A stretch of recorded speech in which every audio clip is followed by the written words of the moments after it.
나는 전능하신 아버지 하나님 천재 창조주를 믿습니다. 나는 그의 유일하신 아들 우리 주 예수 그리스도를 믿습니다. 그는 성령으로 잉태되어 동정녀 마리아에게서 나시고 본디오 빌라도에게 고난을 받아 십자가에 못 박혀 죽으시고 장사된 지 사흘 만에 죽은 자 가운데서 다시 살아나셨으며 하늘에 오르시어 전능하신 아버지 하나님 우편에 앉아 계시다가 거기로부터 살아있는 자와 죽은 자를 심판하러 오십니다. 나는 성령을 믿으며 거룩한 공교회와 성도의 교제와 죄를 용서하는 것과 몸의 부활과 영생을 믿습니다. 아멘. 성경 말씀은 사사기 7장 2절부터입니다.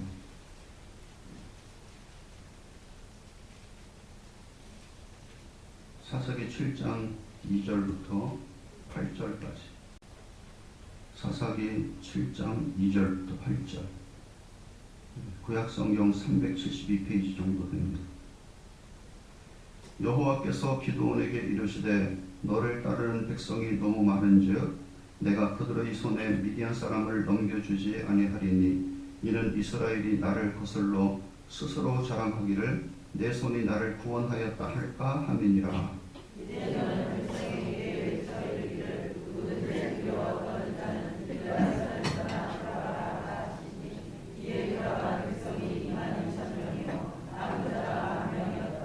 여호와께서 또 기드온에게 이르시되 백성이 아직도 많으니 그들을 인도하여 물가로 내려가라.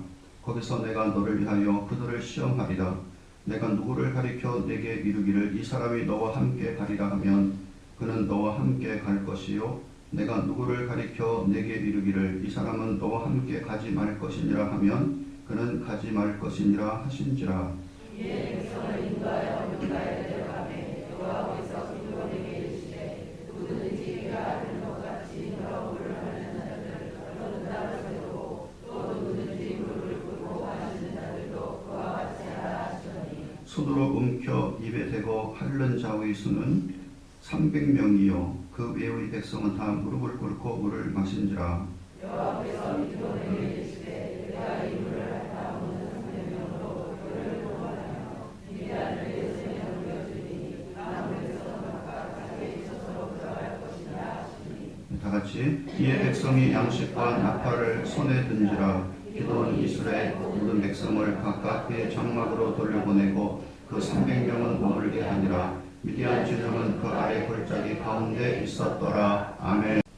거룩하신 아버지 하나님, 우리가 살고 있는 세상은 사탄이 우는 사자같이 두루다니며 삼킬 자를 찾고 있는 세상이고 또한 할 수만 있으면 우리를 믿음의 길에서 떠나게 하고자 하는 그런 미혹이 많고 그리고 또한 힘든 것이 많은 세상입니다. 아버지, 이와 같은 세상 속에서 그리스도인들이 또한 믿음의 삶을 산다는 것은 영적인 씨름이고 싸움이오니 하나님 저희를 그냥 두지 마시고 이 싸움 가운데서 늘 승리할 수 있도록 저희에게 주신 하나님의 그 은총을 힘입어 또한 믿음으로 승리할 수 있는 성도들 될 수 있도록 인도하여 주옵소서.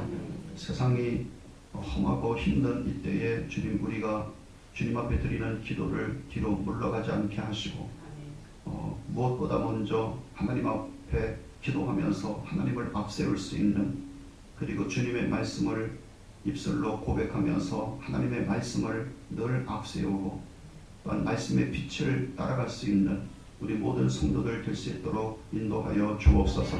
나라 민족 기억하시고 특히 한국교회 긍휼히 여겨주시고 한국교회가 다시 한번 영적인 부흥과 각성과 회복의 거룩한 은혜가 있도록 주님 축복해 주옵소서.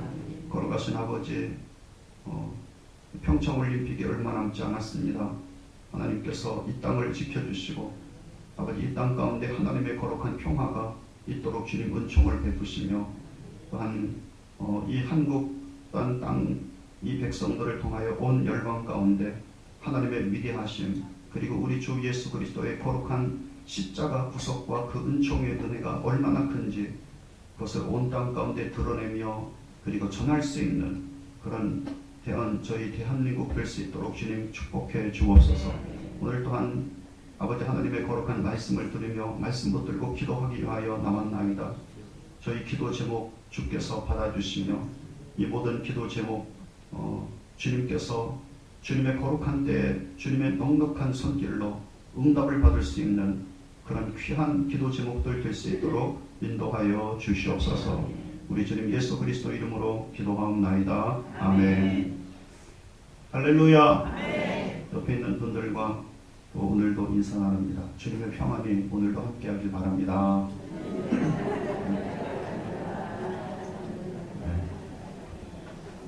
네, 제가 이렇게 자꾸 하는 거는 여러분들이 인사를 잘하세요. 인사를 잘하세요. 인사 잘을 할 수 있도록 여러분들이 그렇게 하셔서 인사하면 또 서로 평안을 물어보고 또 축복할 수 있는 그런 여러분들 될 수 있기를 바랍니다. 자, 오늘 말씀의 제목은 이제 남겨진 견고한 진들과의 싸움이라는 말씀의 제목으로 함께 은혜를 나누고자 합니다. 네. 자, 이제 여호수아의 지도력, 그 지도력은 참 뛰어난 지도력이었습니다. 하나님의 거룩한 성령이 지혜의 영으로서 그 위에 기름 부음과 되어졌죠. 그리고 또 하나님의 도우심으로 약속의 땅은 점점 더 넓혀지고 넓혀졌습니다. 그래서 많은 땅이 정복되었습니다. 요단강 건넌 후에 여리고로부터 시작해서 아이성, 에발산지, 기브온 족속, 그리고 아모리 족속들이 사는 땅, 가나안 북방 지역, 요단강 서쪽의 땅들은 거의 다 점령이 되었습니다. 그리고 헤브론을 중심으로 한 남방 지역은 갈렙이 나이가 85세가 넘는 노고한 몸이었지만 그 노고한 몸을 젊은이 못지않는 힘을 갖고 이끌므로 말미암아 결국에 성공을 했습니다. 그래서 여호수아와 갈렙의 인도로 60만 이스라엘 새로운 세대는 가나안 땅 정복 전쟁을 이제 어느 정도 마치고 그리고 많은 땅을 하나님께 돌려드리게 되었던 것이죠. 그런데 문제는 100% 다 하나님께 돌려드리지 못했다는 겁니다. 이것이 이스라엘 백성들에게 나중에 큰 화의 근원이 되었다고 하는 거예요. 여호수아 23장 4절 말씀에 보라 내가 요단에서부터 해지는 쪽 대해가 지중해잖아요. 지중해까지 남아있는 나라들과 그렇게 말합니다. 여호수아 23장 7절 말씀에 너희 중에 남아있는 이 민족들에게 들어가지 말라. 가나안 땅 사람들이 워낙에 강하게 버티고 있었기 때문에 그래서 이스라엘은 뒤로 물러섰고 그러므로 다 쫓아내지 못하게 되었던 겁니다.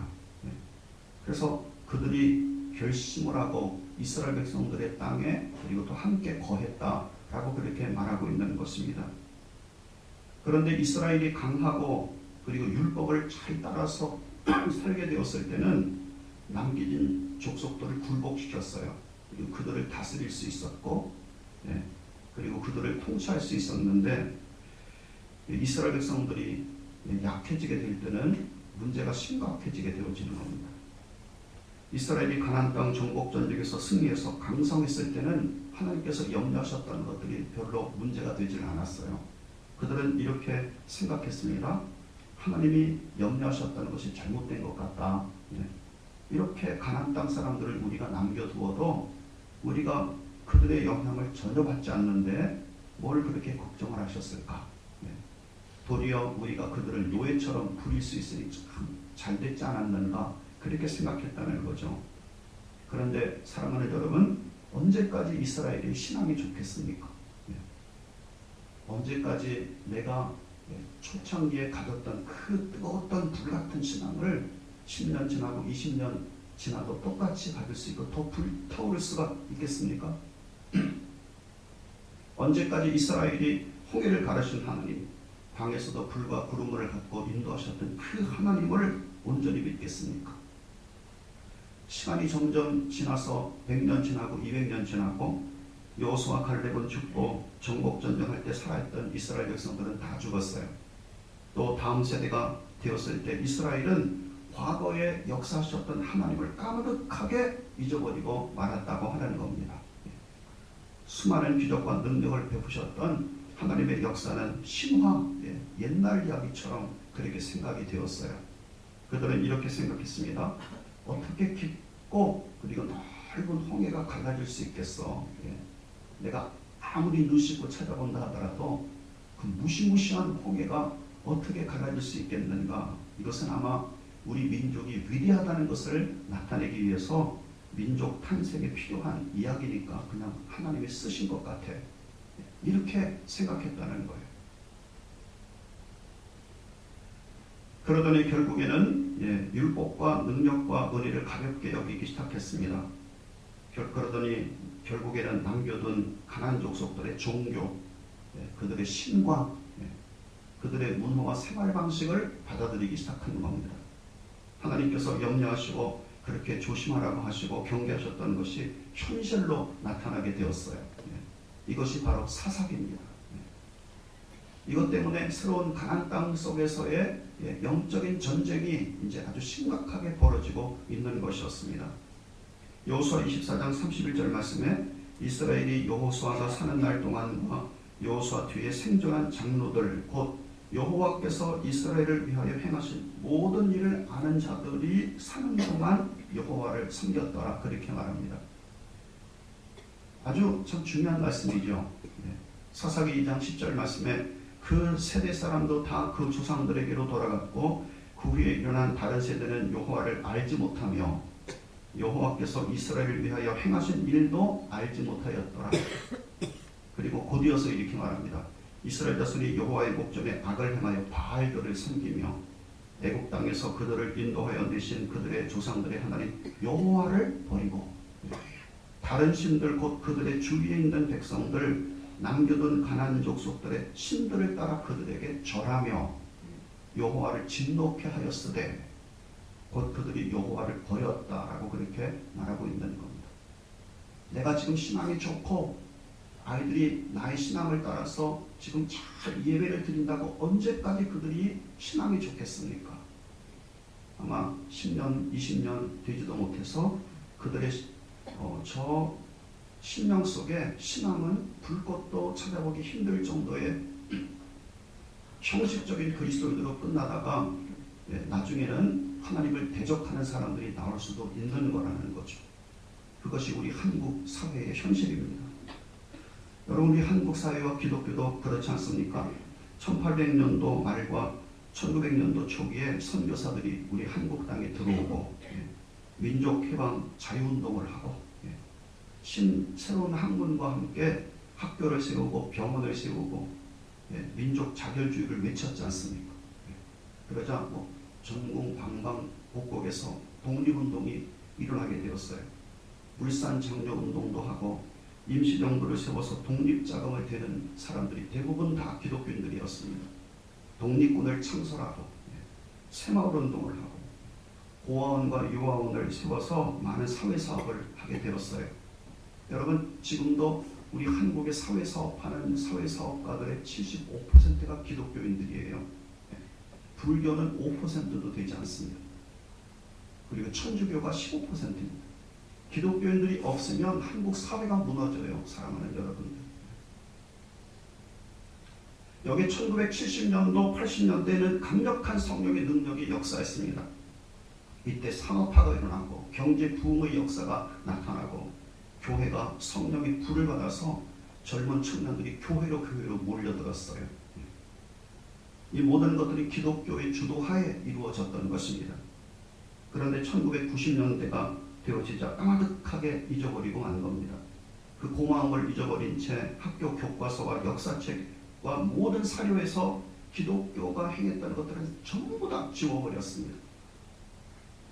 그리고 이제는 기독교 교회사 속에서만 찾아볼 수 있어요. 그러므로 기독교 교회사를 모르는 오늘날 청년들, 학생들, 심지어 성령의 거룩한 불이 꺼진 주님의 거룩한 교회 속에서 자라고 있는 교회의 청년들조차도 기독교는 요즘에 이렇게 말해요.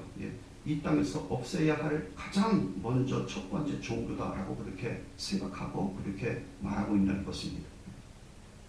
그래서 대학생들 가운데 모이면 나 교회 다녀. 야, 오늘날 시대 때도 교회 다니는 사람들이 있냐? 그렇게 말하고 있다는 거예요. 청년들이. 이것이 바로 사사시대입니다. 우리 한국 지금 사회가, 기독교의 사회가 사사시대 속에 들어가 있는 겁니다. 그러더니 점점 시간이 갈수록 남겨둔 가나안 족속들, 하나님 없는 세력은 힘을 기르기 시작했어요. 오늘날도 사회가 하나님이 없는 세력들이 강력한 힘을 갖고 오늘날 기독교 교회를 몰아붙이고 있는 시대 속에 우리가 살고 있는 것이 아닙니까? 이것은 나중에 이스라엘에서 없애기 힘든 세력을 갖게 되었는데 이것을 견고한 진이라고 그렇게 말하고 있는 것입니다. 이스라엘은 가나안 땅을 정복했고 땅을 취했습니다. 그러나 그 땅에 남겨둔 일부가 하나님의 통치 바깥에 있었던 겁니다. 이런 것들 가운데 어떤 것은 아주 오랫동안 수년, 수십 년, 수백 년 동안 이스라엘 적들이 수중 가운데 있었던 것이죠.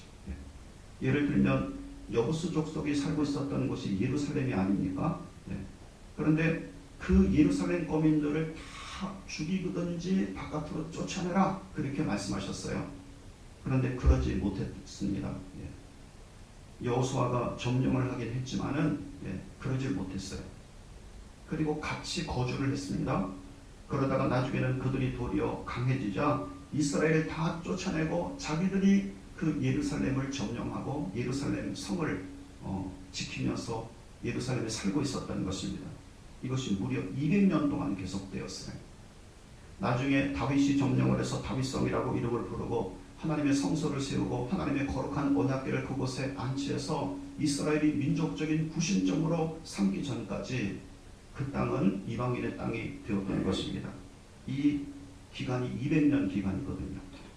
그래서 200년 기간 동안 다윗이 점령되기 전에 여부수 족속들이 점령할 수 있었던 그것을 말할 때 우리가 견고한 진이다 라고 그렇게 말하고 있는 것입니다.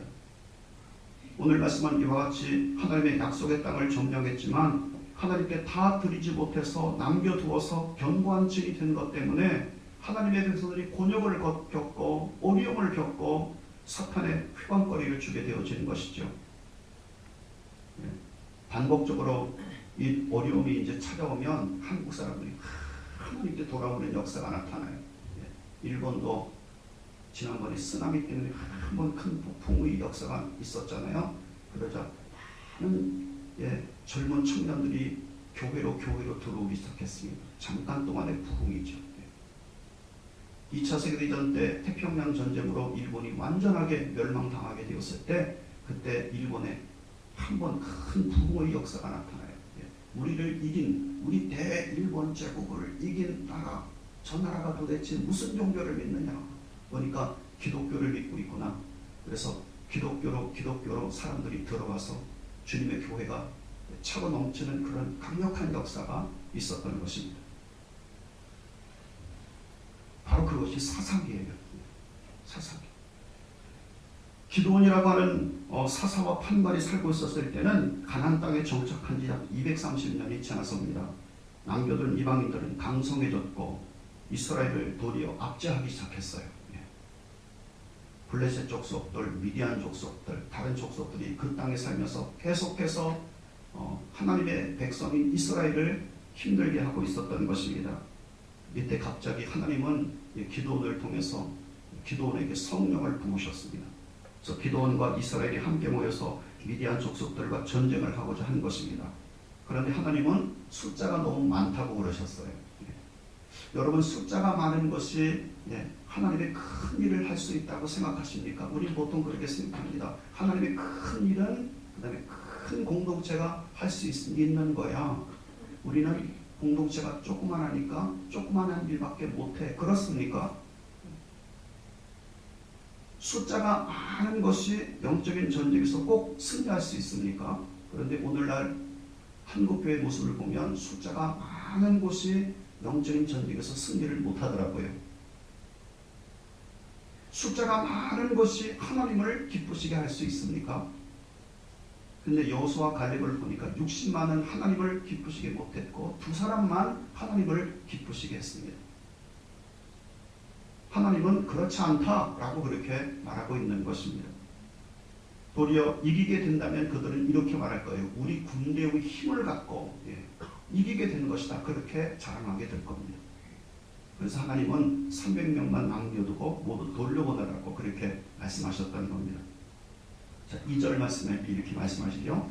2절 다 같이 읽겠습니다. 시작. 여호와께서 기드온에게 이르시되 너를 따르는 백성이 너무 많은즉 내가 그들의 손에 미디안 사람을 넘겨주지 아니하리니 이는 이스라엘이 나를 거슬러 스스로 자랑하기를 내 손이 나를 구원하였다 할까 함이니라. 아멘. 여러분, 하나님은 자기들 스스로 숫자 자랑을 하고 스스로 힘을 자랑하고 스스로 이김을 자랑하는 것을 기뻐하지 않습니다. 지난번에 저희 교회 어떤 집사님께서 오셔서 그 전에 큰 교회를 다니다가 오신 집사님이신데 자기가 교만하는 것을 하나님 앞에 굉장히 회개를 했대요. 시골에서 한 20명, 30명 되어지는 목사님이 오셨는데 내가 마치 담임 목사님인 것처럼 그를 함부로 대하고 그리고 부리고 있더라. 그 교회의 사이즈가 자기인 것처럼 생각하는 거예요.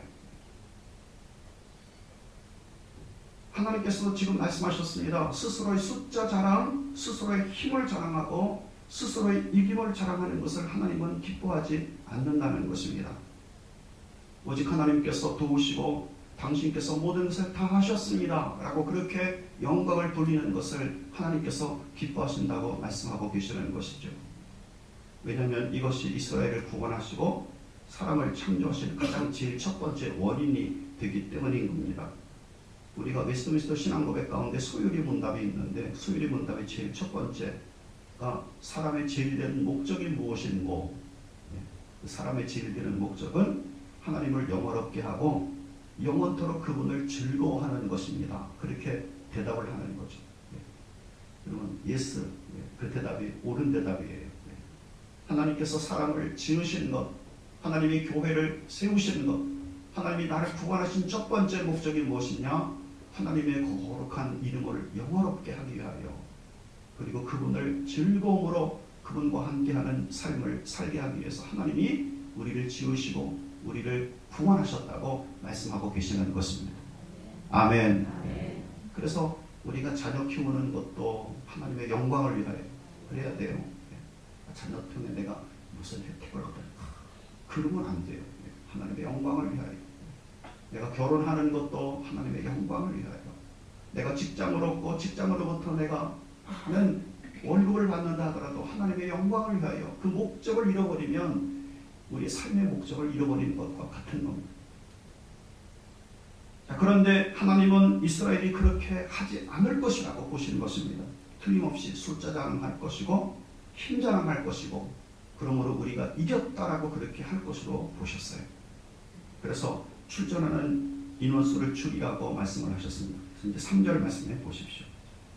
줄입니다. 하나님이.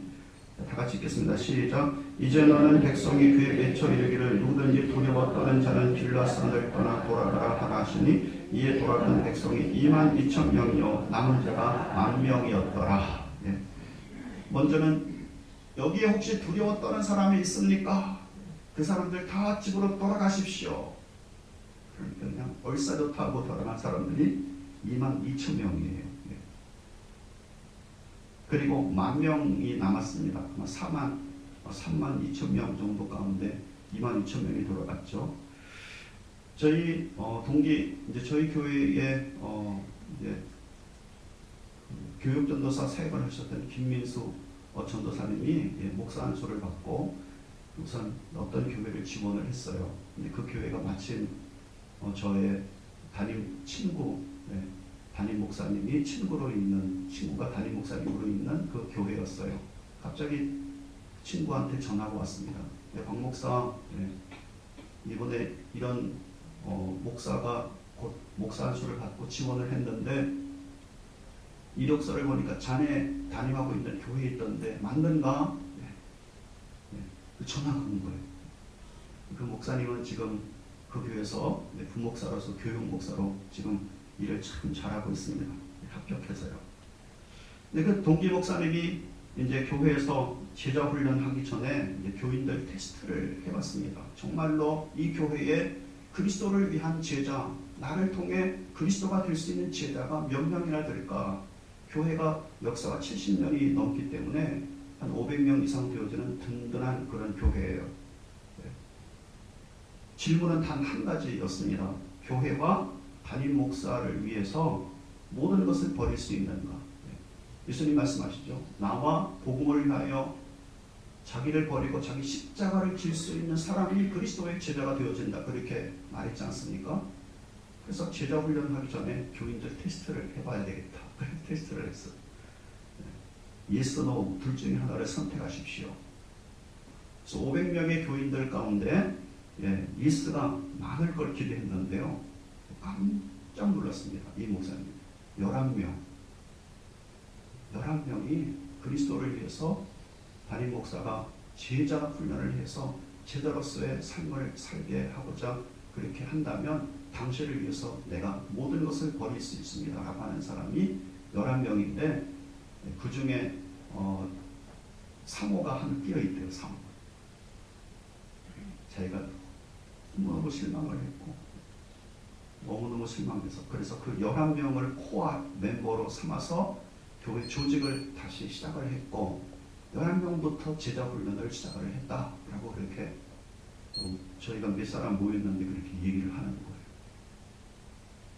지금 주님께서도 갈라내시는 겁니다.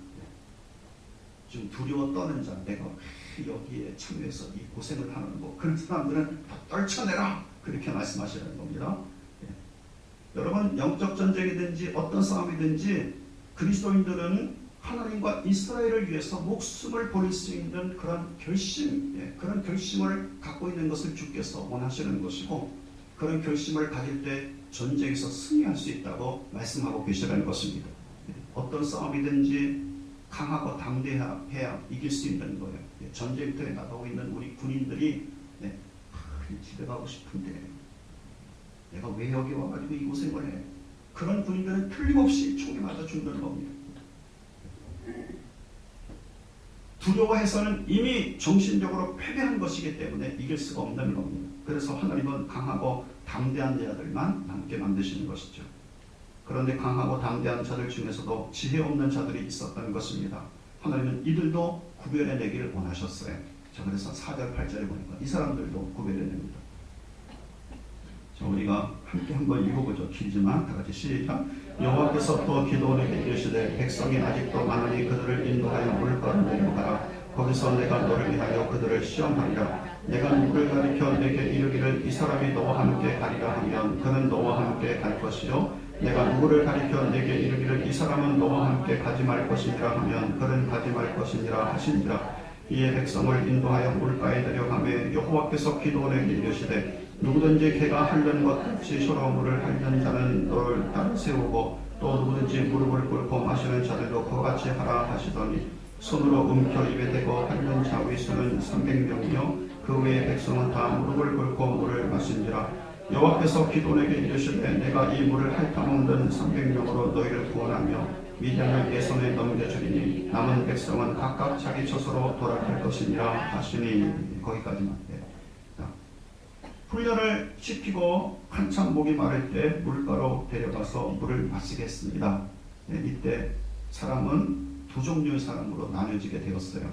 하나는 무릎을 꿇고 한 손에 창을 팍 들고 한 손으로 물을 이렇게 먹는 사람이죠. 떠서 마시는 사람이에요. 다른 종류는 아예 창을 바닥에다 내려놓고 얼굴을 집어넣고 물을 뻘떡뻘떡 마시면서 얼굴을 한번 씻어보죠. 아, 시원하다. 그리고요, 사랑하는 여러분, 영적인 전쟁에서는요 경계를 게을리하지 않고 항상 무기를 손에서 떼지 않는 사람이 필요한 것입니다. 아멘. 그래서 우리가 전쟁 영화 같은 것을 보면 옆에 항상 손에 총을 들고 있잖아요. 이스라엘에 가게 되어지면요, 그 해수욕장에서도요 그 여군들이 이스라엘은 의무적으로 여군들이 징집되지 않습니까? 여군들이 그 비키니 차림으로 있는 그 총을 항상 차고 있어요. 총을 옆에 끼고 있고 언제 유사시에 전쟁이 터지든지 곧바로 전쟁에 수행할 수 있는 그런 자세를 갖게 하고자 그들은 총을 항상 옆에 차고 그렇게 있는 것이죠. 바로 영적인 전쟁도 그렇다고 하는 것입니다. 하나님은 이런 사람을 구분해서 선발한 사람이 32,000명 가운데 300명이었다고 말씀하고 계십니다. 이들은 용장들이었어요. 하나님께서 이들을 사용해서 이스라엘을 그 위기 가운데서 건져내시게 되어질 것입니다. 사랑하는 여러분, 저는 정말 여러분들이 기도의 용사, 영적인 그리스도의 군사가 되길 주님의 이름으로 축복합니다. 아멘. 그냥 되는 대로 인생을 살다가 그냥 무덤에다가 그냥 태어났다가 대충 살다가 죽었다, 그렇게 하는 것이 아니라 이 사람은 기도의 용사였습니다 라고 하는 그런 이름 하나는 남겨야 되지 않습니까? 여러분, 하나님께서 영적인 싸움에서 사용하시고자 하는 군사는 하나님과 이스라엘을 위해서 목숨을 버릴 줄 아는 사람, 두려워서 떠는 사람, 즉 자기 목숨이 귀하다고 생각해서 자기 목숨 때문에 두려워서 떠는 사람을 주께서 돌려보내셨습니다. 늘 방심하고 전쟁을 가볍게 생각하는 사람들도 돌려보내셨습니다. 오직 담대하고 하나님을 위해서 목숨을 버릴 수 있는 사람, 자기의 백성들을 위해서 자기 자신의 모든 것을 버릴 수 있는 사람을 하나님이 선택해서 하나님이 군사로 삼으셨다고 말씀하고 계시는 것입니다. 여러분, 이스라엘이 약속한 땅을 정복했지만 나중에 남겨진 족속들이 결국 견고한 진이 되어서 이스라엘을 힘들게 만들었던 것처럼 오늘날 그리스도인들도 예수 그리스도를 믿고 하나님께서 나의 주님이시며 나의 하나님인 것을 우리가 고백하고, 그래서 온전히 하나님 앞에 내 자신을 드렸다고 한다 하더라도 우리 삶 속에 어떤 영역이든지 하나님이 다스리지 못하게 내가 주장하는 영역들이 있는 거예요. 그렇죠? 혹시 하나님 주님께서 다스린다 하더라도 자신만은 남겨두십시오. 이 자식은 내가 키워볼게요. 그러시는 분들이 계십니까? 하나님 다 주님의 건데 요 재산만큼은 남겨두십시오. 이 재산은 내가 마음대로 한번 해볼게요. 그러십니까? 바로 그것이 나에게 견고한 진이 되어줄 수 있는 것입니다. 이것이 바로 개인적인 견고한 진이에요. 사탄은 이것을 거점 삼아서 이스라엘 백성들에게 가시가 되고 채찍이 되어질 수 있다고 말씀을 하시는 것입니다. 사탄은 이것을 거점 삼아 내 주변과 나와 나의 신앙과 나의 인생을 힘들고 피곤에 빠지게 만들고 좌절에 빠지게 만들 수 있는 것입니다. 우리가 개인적으로 우리에게는 하나님이 많은 것을 주셨어요. 태어난 이후에 우리가 적신으로 왔죠. 태어날 때 우리는 벌거벗고 태어났습니다. 벌거벗고 태어나서 아무 소유가 없었는데 하나님이 다 주신 거예요. 부모님 주시고, 하나님께서 공부하게 하셔서 지식도 주시고, 또 앞길도 열어주셔서 그 다음에 우리에게 어떤 직업도 주시고, 그 다음에 어떤 직위도 주시고, 그리고 또 부모님을 통해서 아니면 조상들을 통해서 하나님께서 또 물질도 주시고요. 이렇게 하나님이 다 주셨습니다. 그런데 하나님께서 나에게 주신 것 가운데 내가 주장을 하려고 하는 것, 바로 그것이 견고한 진이 될 수가 있는 겁니다. 두 번째는 습관적인 죄가 견고한 진이 될 수가 있어요. 이 모든 것들이 다 하나님의 거룩한 통치 안에 들어가야지만 될 텐데 이것들을 하나님께서 통치하지 못하고 내가 즐기고자 할 때 습관적인 죄가, 결국에 그것은 뱀같이 우리를 물 것이고 독사같이 우리를 쏘게 되어질 것입니다. 세 번째는 아직까지 버리지 못했던 이교숭배라고 하는 것도 있어요. 그것도 견고한 진이 됩니다. 예수 그리스도 안에 들어오면 모든 주술, 미신, 가정에서 갖고 다녔던 부적들, 전통적으로 내려오는 모든 이교적인 것을 다 없애야 합니다. 심지어 오늘의 운수조차도 읽지 마십시오. 신문에 나오는 운수조차도 오늘 무슨 운수가 좋을까? 그렇게 생각하십시오. 고린도서 5장 17절 말씀에 누구든지 그리스도 안에 있으면 새로운 피조물이라, 이전 것은 지나갔으니 보라 새 것이 되었도다. 아멘. 여러분이 그리스도 예수님 안에서 새 것이 되었기 때문에 얼굴의 관상도 여러분에게 적용되지 않고, 손금도 여러분에게 적용되지 않고, 띠도 여러분에게 적용되지 않고, 여러분의 새로운 피조물이라고 말씀하시고 계시는 겁니다. 얼마만큼 하나님의 통제를 받느냐, 얼마만큼 하나님의 인도를 받느냐, 얼마만큼 주님의 거룩한 말씀을 내 속에 두어서 성령이 그 말씀을 사용할 수 있도록 하느냐라고 하는 것에 따라서 여러분의 인생이 달라지게 되어질 것입니다. 네 번째는 조상이나 가족들로부터 내려오는 모든 나쁜 영향도 하나님의 통찰에 맡기고 그리고 다 버려야 돼요. 예. 그런데 이것을 계속해서 가지고 있을 때 그때 그것이 우리 견고한 진으로 사탄은 그것을 틈타고 들어와 우리와 가정을 파괴시킬 수가 있는 것입니다. 신명기 18장 10절부터 12절 말씀에 복수를 기흉, 요술, 무당, 진언자, 신접자, 박수, 초혼자 이런 것들을 너희가 용납하지 말라. 갈라디아 5장 19절부터 21절 말씀에 음행과 더러움과 호색과 우상숭배와 술수와 원수 맺는 것과 분쟁과 시기와 분냄과 당기는 것과 분리와 이단과 투기와 술창, 방탕과 그 같은 것들을 다 버리라. 이렇게 말씀하시고 계시는 것입니다. 이런 것들은 하나님의 나라를 유혹으로 받지 못하느니라. 여러분, 사탄인 원수는 하나님 백성들의 충성을 양분시키려고 하고 있는 겁니다. 하나님 이외에 다른 것을 주인으로 삼게 만들려고 자꾸 미혹을 해요. 예. 우리는 이것을 심각하게 생각하지 않을 수 있습니다. 예. 그러나 하나님은 이것을 말할 때 영적인 간음이라고 말하고 있는 것입니다. 여러분, 우리가 결혼을 했습니다. 제 아내하고 같이 싹 가는데 옆에 예쁜 여자가 지나가는 제 아내가 가만히 있을까요? 발로 탁 차겠죠. 옆구리를 확 찔리겠죠. 정신 좀 차려. 당신은 나만 바라보면 돼. 제 아내가 가끔 말합니다. 당신은 나만 바라보면 돼. 그래서 제가 꼬리를 확 내리죠. 알았어. 결혼을 했는데 내 눈길을 자꾸 딴 여자한테 쏟는다. 그러면 배우자가 가만히 있겠습니까? 하나님도 그런 거예요. 너는 나의 소유고 너는 나의 백성이고 그리고 너는 나의 핏값을 주고 산 주님의 자녀가 아니냐. 그리고 너는 나의 신부로 내가 삼겠다. 어찌하여 다른 곳에 눈길을 두느냐. 그렇게 말씀하시고 계시는 것이죠. 조상적부터 내려오는 집안의 나쁜 내력도 쉽고 가볍게 여기지 마십시오. 사탄은 이것을 교독으로 삼고 그리스도인들을 파괴시킬 수 있는 것입니다. 또 마지막으로 어떤 충격적인 경험이 있는데 이것을 예수 그리스도께서 통치하도록 해야 돼요. 충격적인 경험도 그것을 내가 계속 가지고 있을 때 그것도 나에게 견고한 질이 돼요. 사탄은 그것을 틈타고 우리에게 들어와 우리를 파괴시킬 수 있는 것입니다. 그래서 도적질하고 죽이고 멸망시킬 수 있는 거죠.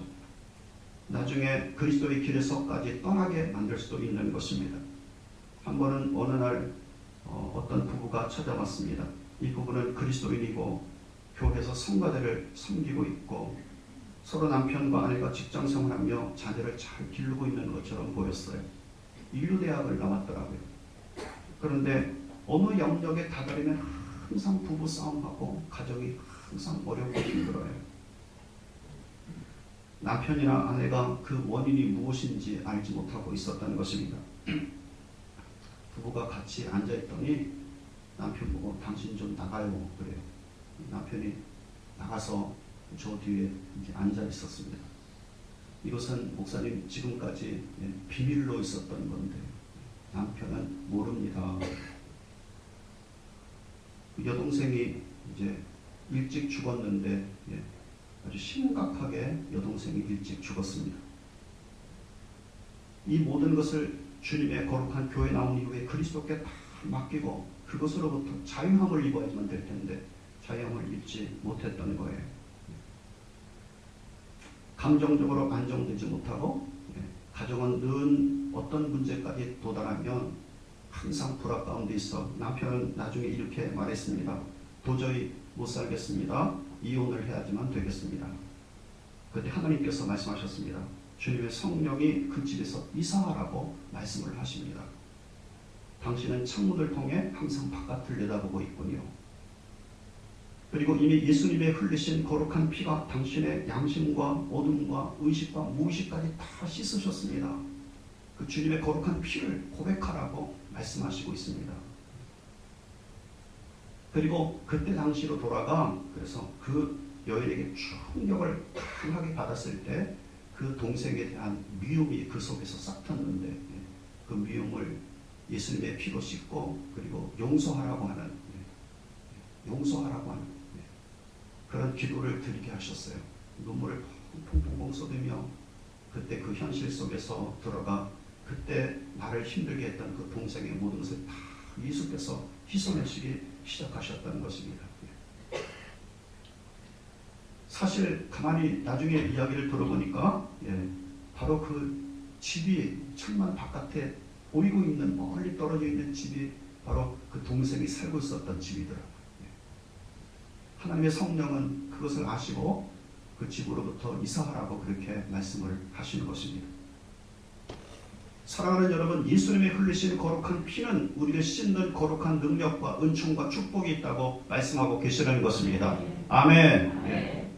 우리가 쌓이고 쌓여서 감정이 쌓여서 그것이 미움으로, 그리고 그것이 나에게 절망으로, 그것이 나에게 상처를 통해서 사탄은 들어와서 그 가정을 파괴시키고 가정 속에 하나님의 거룩한 나라가 오지 못하게 만들려고 하지만 예수님의 흘리신 거룩한 피, 그 피의 거룩한 능력으로 말미암아 주께서 그 더러워지고 힘들었던 양심을 깨끗하게 씻고 회복시키시는 거룩한 은총을 베푸셨다고 말씀하고 계시는 것입니다. 어떤 충격이 나에게 있음으로 말미암아 사탄이 내 인생 속에 들어와서 도적질하고 죽이고 멸망으로 미혹하고 압박하는 견관증을 만들어낼 수가 있는 것이죠.